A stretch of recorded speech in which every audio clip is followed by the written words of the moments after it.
Class 7th के इस rapid revision में आज का हमारा टॉपिक है द कॉन्स्टिट्यूशन ऑफ इंडिया। हाँ भाई, 15 मिनट में भारत के संविधान को आ जाओ चमकवा देती हूँ। सबसे पहले what is the constitution of India, ये क्या होता है भैया? इस देश को चलाने के लिए कुछ रूल्स चाहिए, कुछ नियम, कुछ कायदे, कुछ कानून चाहिए। तो वो सभी जिस किताब में लिखे हुए हैं उस किताब को हम कहते हैं constitution of India. It is a rule book of the country, जहां पर देश की सरकार कैसी होगी, लेजिस्लेचर, एग्जीक्यूटिव, जुडिशरी, यानी कि लॉ कौन बना रहा है, लॉज को लागू कौन कर रहा है, जस्टिस कौन दे रहा है, सब कुछ कहाँ लिखा है? संविधान में लिखा है। हमारी राइट्स एंड ड्यूटीज क्या है, हम भैया सिटीजन हैं, हमारे क्या अधिकार है, हमारे क्या कर्तव्य है, सब कहाँ लिखा है? संविधान में लिखा है। गोल्स लिखे हैं कि भैया इस देश में इक्वालिटी होगी, आप आदमी हो या औरत, जस्टिस मिलेगा, लिबर्टी यानी कि फ्रीडम मिलेगी जो अंग्रेजों के राज में नहीं थी, सब कहाँ लिखा है? संविधान में लिखा है। भैया इस संविधान को हमने 26 जनवरी 1950 को इम्प्लीमेंट किया था, यानी कि लागू किया था, और उसी दिन हम क्या बनाते हैं? रिपब्लिक डे बनाते हैं। भैया अगर संविधान नहीं होगा, मैम संविधान नहीं होगा तो क्या होगा? लड़ाइयाँ होगी, केओस होगा, बहुत ज्यादा टेंशन होगी। तो संविधान का सबसे इंपॉर्टेंट काम क्या है? पीस मेंटेन करना, है ना, avoid the chaos. It is kept in a helium field glass case in parliament. और हमारा संविधान भैया एक हीलियम फिल्ड ग्लास केस में रखा हुआ है, क्यों? ताकि प्रोटेक्टेड रह सके, खराब नहीं हो, है ना। तो एक ग्लास है, उसमें हीलियम की गैस भरी हुई है, उसके अंदर हमारा संविधान न्यू दिल्ली में पार्लियामेंट में रखा हुआ है। मैम संविधान किसने लिखा? संविधान लिखा भैया कॉन्स्टिट्यूएंट असेंबली ने।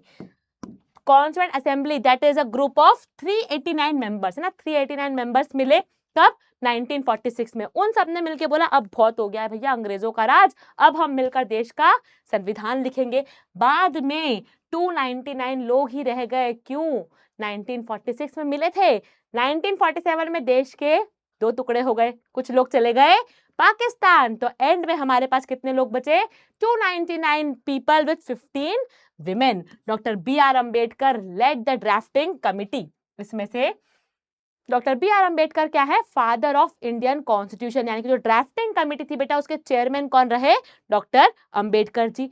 संविधान बेटा कंप्लीट है ना। देखो 1946 में असेंबली बनी, 47 में पार्टीशन हुआ, कुछ लोग पाकिस्तान चले गए, नवंबर 1949 में संविधान लिख लिया, है ना। लगभग 2 साल 11 महीने 18 दिन में संविधान कंप्लीट हो गया लिख के कि भैया ये फाइनल है, कंप्लीट। नवंबर कब?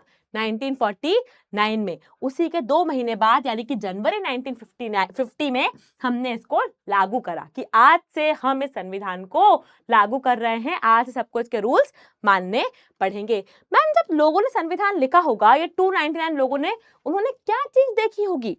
कुछ तो इन्फ्लुएंस हुआ होगा, कहीं से तो चीजें देखी होगी, यार ये चीज होनी चाहिए संविधान में, ऐसा होना चाहिए। तो 3 चीजों का बेटा हमारे देश के संविधान पर इन्फ्लुएंस रहा। First is the freedom movement. अंग्रेजों ने हमें इतना बजा दिया था कि वी नो कि हमें संविधान, हमें हमारी आजादी के बाद इक्वालिटी चाहिए, जस्टिस चाहिए, न्याय चाहिए, फ्रीडम, लिबर्टी तो चाहिए ही चाहिए एट एनी कॉस्ट। इसके अलावा हमें क्या चाहिए? इंडिया का हेरिटेज और हमारी संस्कृति होनी चाहिए, वसुदेव कुटुंबकम, है ना। हमारे देश का जो संस्कार है, जो हमारे वेद हैं, उनकी बातें होनी चाहिए। तो हमारा फ्रीडम मूवमेंट हमारे देश का कल्चर और दूसरे देशों के संविधान, तीनों को मिक्स करके भारत का ये बेहतरीन संविधान बनाया गया। फ्रांस से हमने लिया लिबर्टी, इक्वालिटी, फ्रेटर्निटी। आयरलैंड से हमने लिया directive principles of state policy. USA से हमने लिया इंडिपेंडेंट जुडिशरी। ये इंपॉर्टेंट है बेटा, याद रखना, यहां से क्वेश्चन बनेगा। डायरेक्टिव प्रिंसिपल्स क्या होते हैं, बस अभी थोड़ी देर में समझा दूंगी। हमारे देश के संविधान में मैम सबसे इंपॉर्टेंट चीजें क्या क्या लिखी हुई है? कोई बोलेगा मैम फंडामेंटल राइट्स, कोई बोलेगा फंडामेंटल ड्यूटीज। तो ये सभी हमारे देश के संविधान के इंपॉर्टेंट फीचर्स है। सबसे पहला फीचर है बेटा सेपरेशन ऑफ पावर। देखो हमारी जो सरकार है उसके 3 ऑर्गन होते हैं। पहला ऑर्गन होता है बेटा लेजिस्लेचर, जो लॉज बनाता है कि भैया अगर कोरोना आया सबको मास्क पहनना है, लॉ बना दिया, किसने? लेजिस्लेचर ने। एग्जीक्यूटिव जो इस लॉ को लागू करवाता है, पुलिस देगी 2 डंडे, अगर मास्क नहीं पहना डंडे कौन देगा? पुलिस देगी, क्योंकि वो उसको लागू करवाती है, ये भी सरकार का पार्ट है। जुडिशरी, अगर आपने पुलिस की भी नहीं सुनी, है ना, आपने वहां भी कुछ मस्तीखोरी करी, तो वहां पर आपको जज जुडिशरी पनिश करेंगे। तो this are the 3 organs, legislature, executive, judiciary, ये तीनों सेपरेट है ना, कोई भी किसी के काम में दखल अंदाजी नहीं करेगा। कहाँ लिखा है? संविधान में लिखा है। हमारे देश की 3 लेवल ऑफ गवर्नमेंट भी है कि भैया दिल्ली में सेंट्रल गवर्नमेंट बैठी है जिसके प्रधानमंत्री अभी मोदी जी हैं। हर स्टेट की अपनी अपनी गवर्नमेंट है, एमपी सरकार, यूपी सरकार, गोवा सरकार, हर स्टेट की अपनी अपनी क्या है? सरकार है। लोकल गवर्नमेंट है, पंचायत है, पंचायती राज है। इतना कॉम्प्लेक्स सिस्टम हमारे संविधान में बहुत प्यार से, बहुत सरल तरीके से लिखा हुआ है।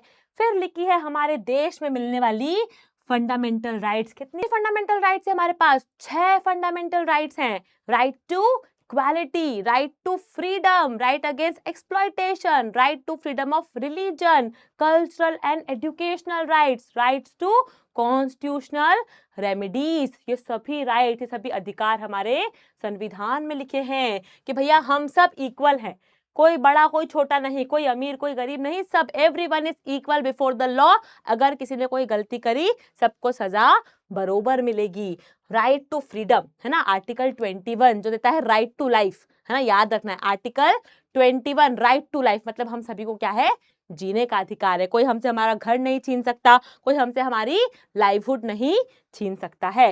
Right to education, article 21A कि भैया free and compulsory education for childrens up to 14 years को फ्री और कंपल्सरी एजुकेशन हमारा एक फंडामेंटल राइट है आर्टिकल 21A में। फंडामेंटल ड्यूटीज, भैया सिर्फ राइट्स नहीं, कुछ कर्तव्य भी है हमारे कि हमें हमारे देश के नेशनल एंथम की रक्षा करनी है, नेशनल फ्लैग की रक्षा करनी है। किसी दिन अगर कोई लड़ाई हो जाए तो we will defend our country, हम हमारे देश के मॉन्यूमेंट्स की रक्षा करेंगे। मॉन्यूमेंट्स पर जाके ये दिल और ऐसे तीर नहीं बना के आएंगे, है ना। रिस्पेक्ट करेंगे संविधान की, नेचर को प्रोटेक्ट करेंगे। हार्मनी, पीस, लव, ऐसी 11 फंडामेंटल ड्यूटीज हैं जो आपको कमेंट सेक्शन में मुझे लिखकर बतानी है। इसके अलावा डीपीएसपी, डीपीएसपी क्या होते हैं बेटा? Goals, goals of the government कि भैया आज हमारे पास हो ना हो, ये गोल्स है ना। हमारे संविधान जिन लोगों ने लिखा है उन्होंने डाले कुछ गोल्स कि भैया आने वाले 20 साल में हमारा देश आप लोग ऐसा बना देना, 50 साल में ऐसा बना देना, है ना। Goals like improving the life quality, goals लिखे हुए हैं कि हम आने वाले सालों में हमारे देश की जो वाटर है उसको बहुत अच्छा कर देंगे, एयर पॉल्यूशन कम कर देंगे। तो डीपीएसपी में क्या लिखा है? गोल्स ऑफ द गवर्नमेंट जो हमें अचीव करने हैं। जरूरी नहीं है सब अचीव हो, बट अगर सब अचीव होंगे तो देश एक अच्छा देश बन जाएगा। हेल्थ को प्रमोट करना है, जस्टिस को प्रमोट करना है। इसमें भी कुछ आर्टिकल्स है बेटा जो हमें याद रखने हैं कि सबसे पहला आर्टिकल, आर्टिकल 41 वेलफेयर गवर्नमेंट, है ना। सबसे पहला तो क्या है कि भैया सरकार बढ़िया हो, है ना। आज नहीं है, कल नहीं है, कल नहीं होगी, लेकिन आने वाले समय में एक वेलफेयर गवर्नमेंट हो, मतलब बढ़िया सरकार हो। This is the goal of our country. 44 UCC हो, यानी कि पूरे देश में एक नियम चले। एक अगर शादी हो रही है तो एक नियम से हो, हिंदू मुस्लिम सबकी शादी अलग अलग नियम से ना हो, एक यूसीसी हो, यूनिफॉर्म सिविल कोड हो। Social, political and economic justice हो, है ना भैया, न्याय मिले बरोबर से, है ना। आज भी अगर कुछ धांधली है न्याय में तो आने वाले समय का गोल क्या है कि आर्टिकल 38 के तहत हमें न्याय मिले। हमारा इन्वायरमेंट और वाइल्ड लाइफ प्रोटेक्टेड रहे, आज जितना है उससे हम ज्यादा करते रहे, आर्टिकल 48 है। 49 में लिखा है कि हम हमारे मॉन्यूमेंट्स को, पैलेसेस को, इनको प्रोटेक्ट करके रखें। और 47 में लिखा है कि जितने भी लोग आज भूखमरी और के कारण मर रहे हैं उनकी हेल्थ का ध्यान दें, है ना, न्यूट्रिशन का ध्यान दें, स्टैंडर्ड ऑफ लिविंग का ध्यान दें, पब्लिक हेल्थ पर हम काम करें। Next topic, constitution of India is a living document. Definitely भाई मरा हुआ डॉक्यूमेंट नहीं है। उन 299 लोगों ने जो लिखा था वो फाइनल नहीं है। हमारे संविधान में क्या हो सकते हैं बेटा? चेंजेस हो सकते हैं, डेफिनेटली चेंजेस हो सकते हैं। इन चेंजेस को कहते हैं संविधान की लैंग्वेज में अमेंडमेंट। क्या कहते हैं? अमेंडमेंट। संविधान में अमेंडमेंट हो सकते हैं, जैसे कि फंडामेंटल ड्यूटीज पहले नहीं थी, 1976 में ऐड की गई, है ना। पहले हमारे देश में राइट टू प्रॉपर्टी भी एक फंडामेंटल राइट थी, बाद में उसको रिमूव कर दिया गया। हमारे देश में पहले लोकल गवर्नमेंट नहीं थी, पंचायत, पंचायती राज, लेकिन 73rd अमेंडमेंट 1992 में उसको ऐड कर दिया गया। मतलब समय के साथ हम चीजों को ऐड भी कर सकते हैं और सब्सट्रैक्ट भी कर सकते हैं। अच्छा, इसके अलावा एमसीक्यू में आ सकता है बेटा कि लिखा किसने है, who wrote the beautiful constitution of India. तो Prem Bihari Narayan Raizada, he was the calligrapher, जिन्होंने पूरा लिखा है। और संविधान को आप देखोगे ना तो साइड में आपको सुंदर सुंदर मोहनजोदारो की पिक्स, इंडियन हिस्ट्री की पिक्स, है ना, महाभारत की पिक्चर्स, सब पूरी बहुत सुंदर पिक्चर्स आपको वहां पर दिखेगी, जो किसने बनाई है, Nandlal Bose and his team ने। तो लिखा किसने है बेटा, प्रेम बिहारी नारायण रायजादा ने, और नंदलाल बोस ने क्या करा है, सुंदर सुंदर उसमें इलस्ट्रेशंस दिए हैं। Last topic is understanding the preamble. What is preamble? Preamble भैया आप जब हमारा संविधान देखेंगे तो पहले पन्ने पर आता है प्रियम्बल लिखा हुआ। एनसीईआरटी देखेंगे तो आपको पहले पन्ने पर दिखेगा प्रियम्बल लिखा हुआ। We the people of India having solemnly resolved to constitute India into a sovereign, socialist, secular, democratic republic country। अब इन सब चीजों का मतलब क्या होता है, और प्रियम्बल क्या है बेटा, इट इज अ समरी, है ना, मतलब उस एक पन्ने में, उस एक पेज में पूरे संविधान का क्रक्स है ना, कि हमारा संविधान आखिरकार कहता क्या है। पहली लाइन लिखिए बेटा, we the people of India, हम भारत के नागरिक ये वादा करते हैं कि हम हमारे देश को क्या बनाएंगे, एक सोवरेन यानी कि इंडिपेंडेंट नेशन बनाएंगे भैया। चाइना क्या कह रही है, अमेरिका क्या कह रही है, उससे हमें कोई लेना देना नहीं है। वी आर सोवरेन, हम हमारा एक इंडिपेंडेंट देश है, हम हमारे देश के नियम कानून खुद बना लेंगे। सोशलिस्ट यानी कि फेयर शेयरिंग ऑफ वेल्थ होगी।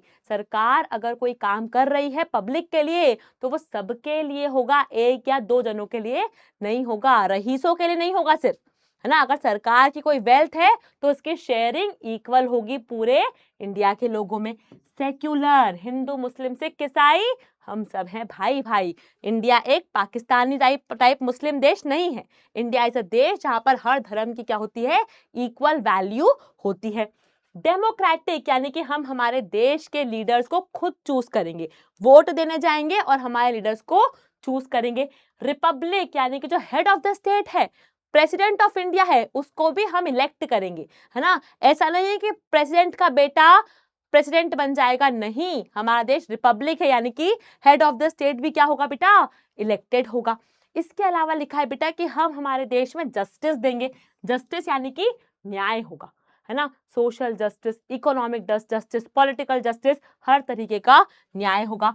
इक्वालिटी होगी, है ना, इक्वालिटी अमंग द पीपल।